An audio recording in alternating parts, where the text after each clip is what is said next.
Alright, so when you get home and you see a parcel on a doormat, you think, well, that's always nice, you got a gift, especially at Christmas time, right? But when that gift contains a book and a letter, with that on the top of it, you start thinking, well, I've either done something really bad, or maybe I've done something all right. And so I read this. It says, "Dear Richard, I'm delighted to send you the UK book of YouTube 2018. So this is it. And it's all lovely canvas and it's all embossed, and you know, it's like legitimately official book from YouTube, and it's sent by a guy called Rich Waterworth, director of YouTube marketing, Europe, Middle East and Africa. I checked him just to check he's real, and he's legit, he exists. But it's beautiful, it's curated really well, and there's pictures of you know, the top 100 independent you know, content creators on YouTube in the UK in 2018. I thought, okay, fine, it's just some marketing thing. And then I remembered a little while back, I think it was a PR agency got in touch and said, I think it's something to do with a shortlist, your channel might be featured, is that okay? I was like, yeah, okay, whatever. I never say no to stuff like that.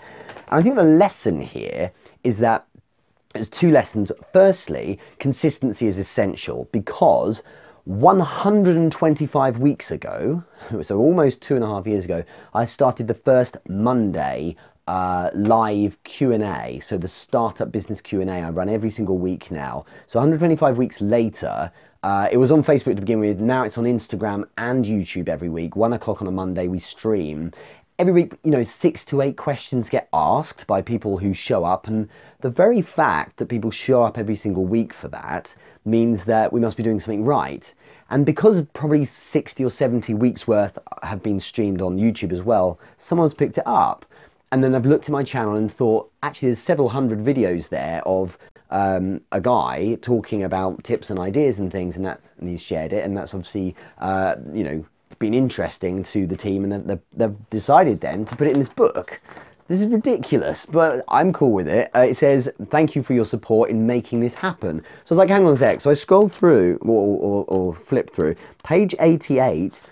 There's this guy. So here, so I'm really stunned, because there are literally millions of viewers against the other names in here.